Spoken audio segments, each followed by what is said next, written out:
Hello everyone and welcome back to another Power Platform related video. In this video I'm using an article that Matthew Devaney wrote as inspiration. He created an article that showed how to create a nice looking Power App with a tabbed form interface which added contacts to a SharePoint list, sales contacts to a SharePoint list. At the same time I read his article, a customer had asked me if it was possible to create a HTML form that was Office 365 authenticated, that would also work on a mobile device, and the form would look good and be easy to use. So I had a little think about it and I decided upon using the Microsoft Graph Toolkit, which makes it possible to create a simple single page application that can create this kind of functionality. So I followed Matthew's article up until this part, the setup of the SharePoint list. And as you can see, I've got my SharePoint list here with no records in it, ready to have records added. So if we go to this page on my blog, tachytelic.net/sales contacts, you'll see that I see nothing there apart from a sign-in button. And this is because Microsoft Graph Toolkit is aware that I'm not signed in. If I was signed in, I would not see that sign-in option. Okay, so now I've signed in, the form is visible to me and it shows my card there with the option to sign out should I want to. So I'm just going to go ahead and fill this form in now. And the other thing I wanted to mention is that the customer wanted it to be compatible with mobile devices. So if I reduce my screen down to be the same size as an iPhone 11, it works fine.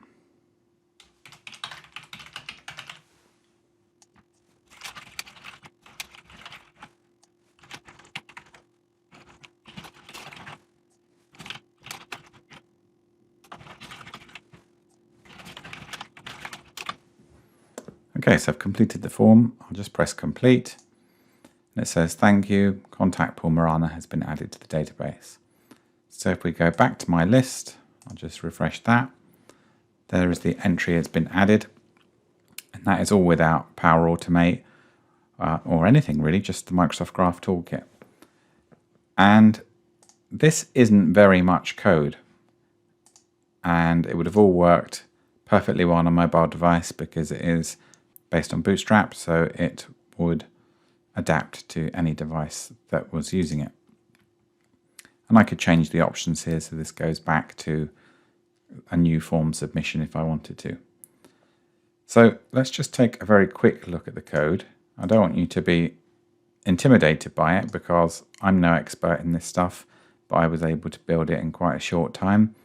And most of the code is provided for you, and I'm going to show you a little low-code trick to be able to build a form just like this. So we've got 99 lines of codes. There we go, it's only 96 now. So there isn't a lot to it. So let's just get into it and build this thing from scratch and see how much effort is really involved. So the first thing that I'm going to do is search for MS Graph Toolkit and go to Getting Started with the Microsoft Graph Toolkit. And then I'm going to go to Build Your First App and choose JavaScript. Now they've got lots of interesting information here, but I am just going to go down and grab this HTML.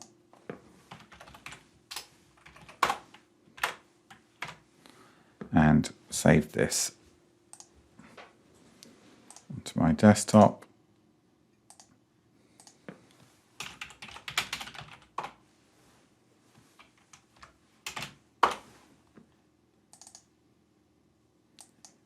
And I will call it index.html. And for now, that's all I'm going to do. Because the first step we need is to register an Azure application to be able to sign in on behalf of this application. So I'm going to go to the Azure portal now and do that.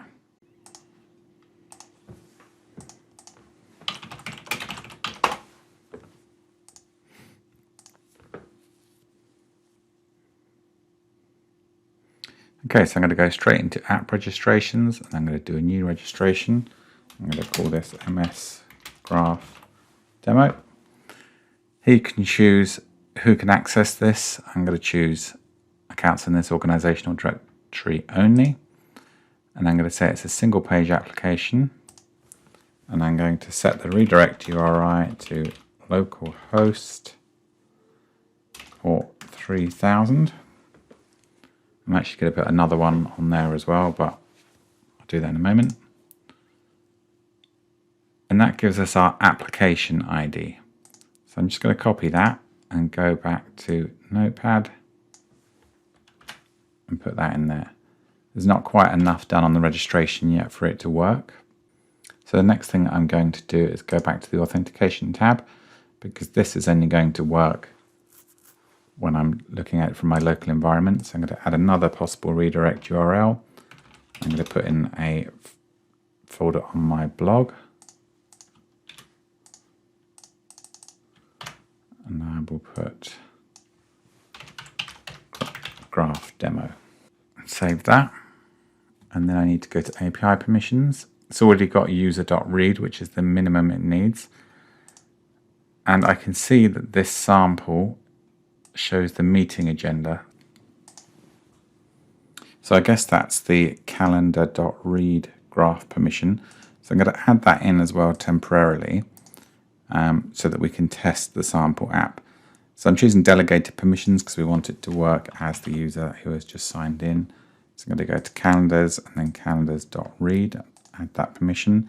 I'm also going to add permission for the SharePoint list, so that we can build the sample app. So I'll go all sites right. I don't think we need read permission, but I have used that a lot and it works well for reading data back from SharePoint. So let's add that, and that should be enough. So now I'm going to switch to Visual Studio Code instead of Notepad++, because I want to use the live server. File, open folder, desktop, graph demo. Okay, so here is our index.html, and I can just load that straight away by pressing Alt-L and then Alt-O. Alt-L, Alt-O, and it will open it up for me. As an alternative, I can just right click on it and say open with live server. Live server is an extension that you can install pretty easily from the extensions tab. So I'll say open with live server, and the first thing it will say to me is sign in. So let's give that a go. And the first thing we come to is an error. Invalid input received from the user. So let's go back and just check the developer tools. There are no errors in there. Let's go and check our code. I never saved the file. I've got no client ID in there. So let's file save on there, and that is now updated. And because this is live server, it should automatically refresh, but I'll press refresh anyway. Press sign in. Oh yeah, I've got my no tenant ID specified. So let's go and fix that. So what I need to do is specify my tenant here. So I'm going to put authority equals login.microsoft.com. Then I need to go back to graph and get my tenant ID. And just stick that on the end there. And the reason that happened is because when I registered this application, I specified that it would only be allowed from accounts from this tenant. So I think that will work now. Let's try it again. Do Alt-L, Alt-O. Probably get another error, but let's see. Okay, so this application would like permissions. So I'll say OK. Okay, so here's an interesting one. It says the reply URL specified in the request does not match the reply. If we go back, that's because I was on index.html. If I just get rid of that and sign in again, does not match the reply URLs configured for the application. Let's go back and have a look at our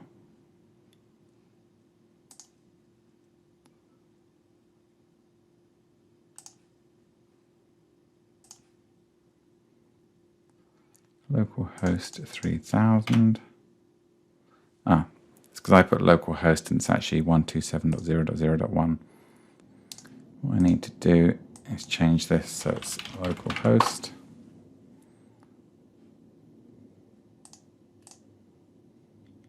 Okay, well, after a number of authentications there, it is showing me my agenda, which was what that page was configured to do. If I just go into Outlook and add another appointment after this one and go back over to here, wait for it to refresh a few times. There you can see that the test appointment has appeared, and so that is all working quite nicely, even though this agenda has nothing to do with what we're trying to create here. So in the spirit of low code, I am going to use a form builder, which I've used on one of my previous videos to build the form. I'm going to use survey.js, and this is a JavaScript powered form builder. So account, creator, open my surveys, and I'm going to create a new one. So this is where we start on this blank canvas. And so what I'm going to do is create fields with exactly the same name as our SharePoint list items. So I've got name there, and you'll see that will change and become name. I'm just going to change the layout of it to hide the line number. And I do forget now what exactly this is supposed to look like. So let's go and have a look. So we've got 4 pages, and in fact we can see it right at the top, I think. Yeah, there's this nice animated GIF. So we've got name, company, job title, and department on the first list.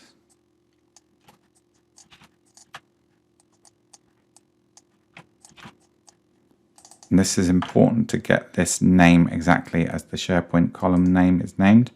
So we don't want the display name to be job title, but we do want it to be job space title. And then the final one was department. The nice thing about this is that we can easily create single input questions like this, or I could remove this completely and put a drop down and then fix the questions, but I would still call it department so that it matched. And then my choices would be sales, technical, accounts, and then engineering. So I'll add those 4 choices. So we've got name, company, job title, department, and on his, that's the general. So we've got 4 tabs: general, contact info, location, and notes. So let's change this to general, and then we'll add a new page, and it's going to be called contact info, and then we'll have a single input.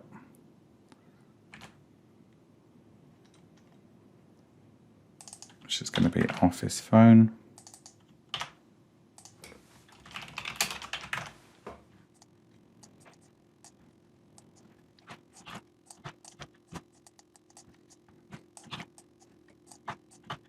For the email address, change the input type to an email.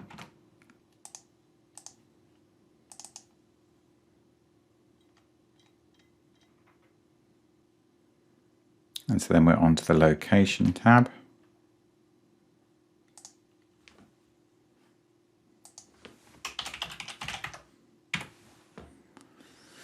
And then from there we've got street address 1, 2, 3, street address 1 and 2, city and state and province. So let's add street address 1.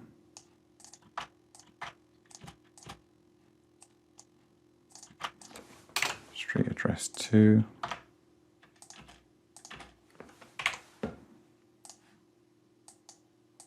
Just going to get rid of those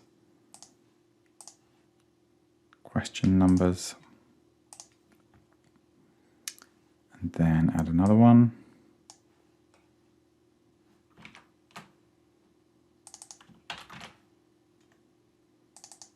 The reason the name here is so important is because this has to match up with the SharePoint column name, because at the end this form will produce us a JSON. City we don't need to mess around with.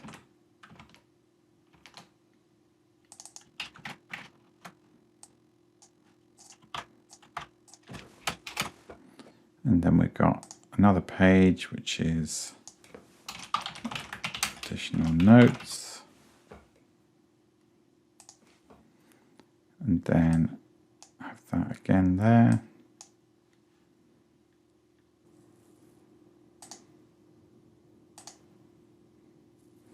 Oh yeah, comment is the type we want, and that is going to be just called additional notes.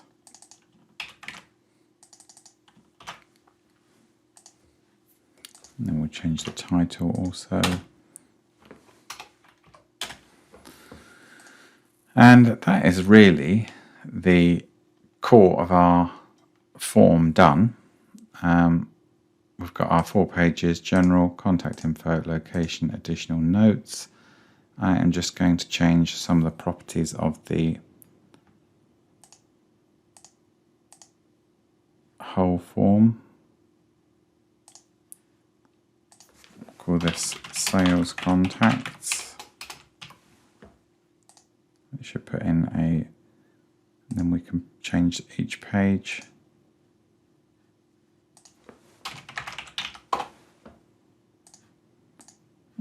Do the same thing here.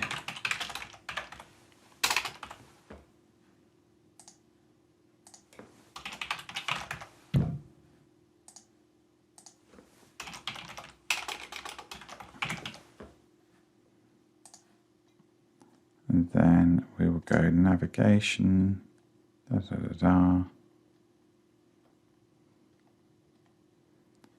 We'll turn the progress bar on, I quite like that.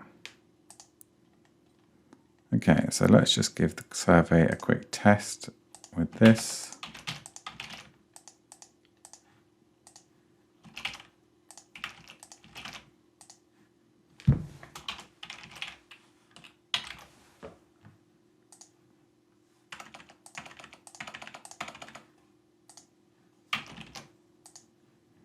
Okay, so it all works and it just shows us what the output is going to be. And this JSON here, when we view it as JSON, this is going to be the output that gets sent to SharePoint. So now we've got our survey or form built. They call it a survey, but I call this more of a form builder. We can start to copy the code in. And as you can see, the entire code for the survey is contained within this piece of JSON. And because it's so JSON driven, it kind of reminds me of Power Platform a little bit. So we need these jQuery scripts. And so if I go back to Visual Studio Code, we will put those in. And we also need our all of this stuff to be in the main body. And we'll call this load form. We'll change that to be load form because we're not going to be loading the agenda anymore. And if we are signed in, then we want this stuff here.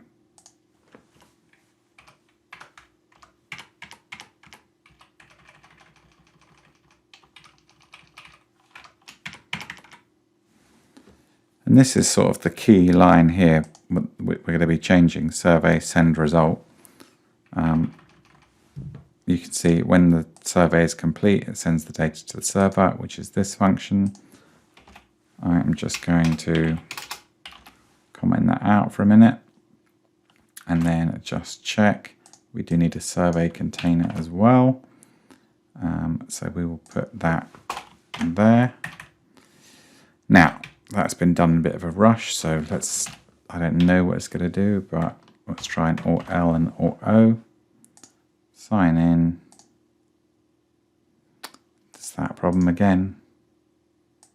I need it to be a local host. I'm going to change my settings in a minute to fix that. Okay, so we are signed in and we don't see anything yet. And I think the reason is that we haven't loaded jQuery. If we go back to here, I don't think they provide you the jQuery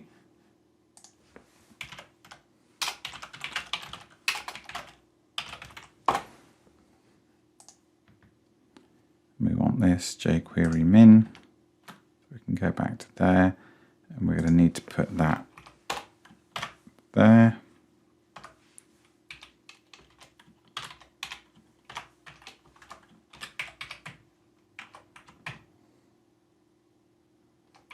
We'll load jQuery there. Let's save it again, or L or O. Again, I've got this problem here. Okay, so now we can see our form has appeared. Now, if we ran this, it would have worked fine, but it wouldn't submit anywhere because you can see this send data to server isn't doing anything. I've commented it out, and so that's no good to us. What I like to do is just add a little bit of debug data so that when we're working, we can just check the results.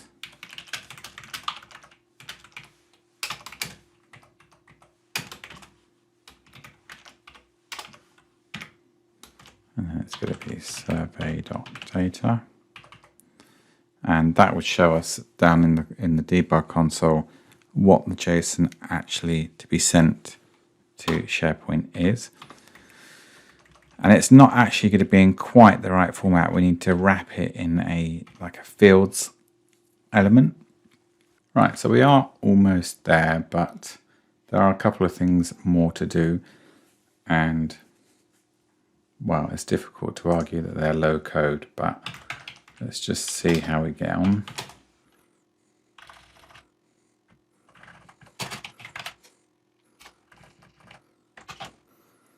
So I need to define a couple of variables, and I'm going to call this SharePoint site ID.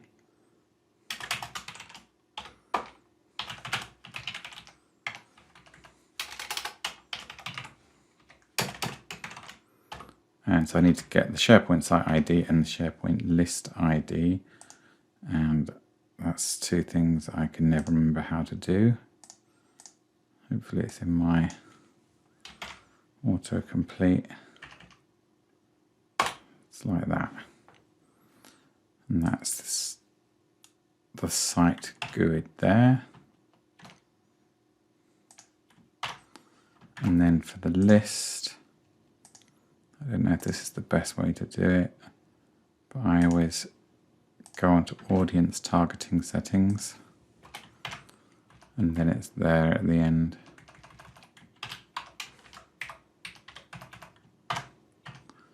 Okay, that will do for that. We'll leave our console debug there for now because it's fairly unlikely anything will work. So I'm going to do let provider gt.providers.global provider.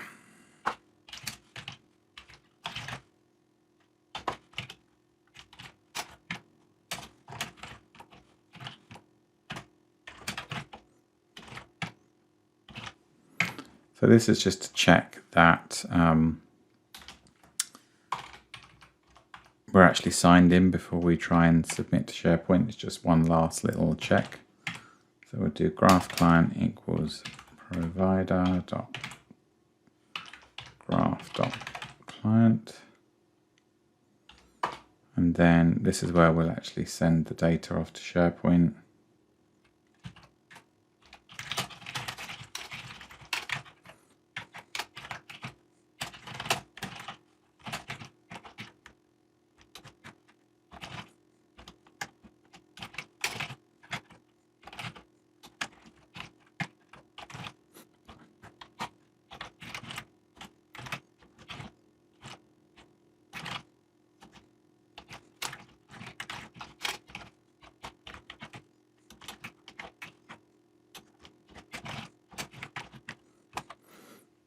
Something like that. I suspect it won't work, but we'll see when we get there. I mean, let's just try it. There. We'll see the error come up. We don't need that for now.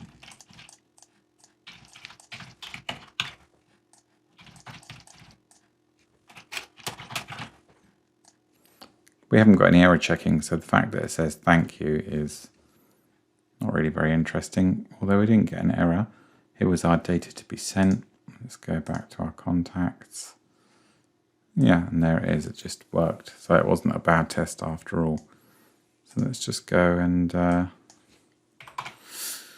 well, that's all there is to it really. I mean, it worked. I'm as surprised as you that it worked first time, but yeah, so really, we're only talking about that bit of code there. And if we were being smarter, we would check to see if the status has come back as a 200. We'd have been able to see that in the network. In fact, if I clear out the network tab and just do this again.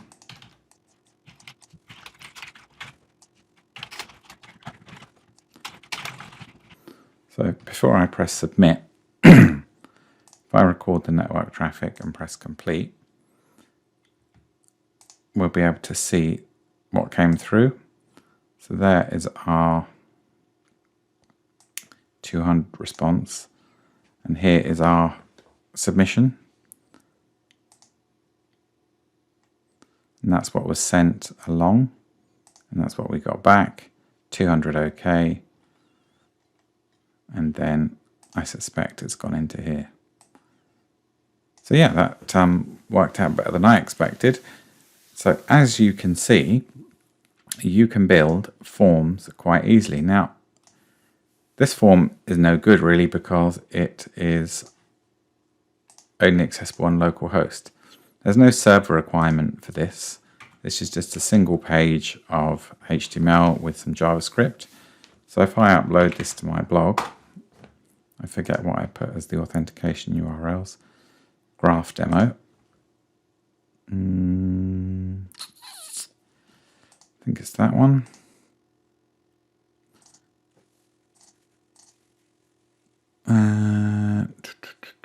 Apps, WordPress, htdocs. If I make a new folder called Graph Demo,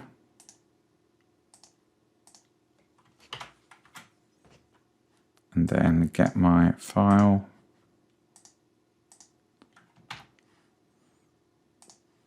which is in here. Put that in there. I should be able to go to, actually no, let's just go to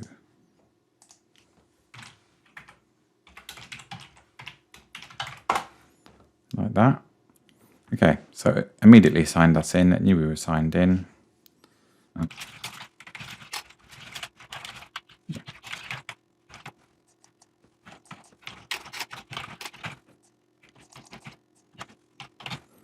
Okay, so now that I have done that, if I come back to here, you can see that came straight from the public internet, which is a lot better than it coming from local machine. And I've forgotten what browser it's in. And it's really not a lot of code to do. I mean, when you look at it and it's just that, that's quite impressive. And you can do all kinds of stuff from here. I did one recently that updated the order statuses of database entries from Dataverse. That worked really well in a nice gallery view. And the big advantage is you don't need any licenses at all. This is all just done via Graph. I guess you need SharePoint licensing or Dataverse licensing if that is the database you're using. But as for Power Platform licenses, none are required. None of this used Power Automate, and obviously we didn't use PowerApps because we used a browser instead. So I think this has got loads of potential. This form that I used can be customized in loads of different ways in the builder and just in the JSON definition. So that's something to look out for. And we could have just built our own form in HTML, but it would have taken too long and it wouldn't have been as nice. So this is a really good way of potentially saving a lot of money and bringing data out of 365 and displaying it for mobile devices. Again, just showing that would work perfectly on a mobile device. In fact, I might fill it out on my iPhone and record the screen and just show you how it looks on there. But it's got a lot of potential, so check it out and see how you get on. Let me know in the comments if you get stuck or if you got any good ideas. I'll see you in the next video. Cheers. Bye-bye.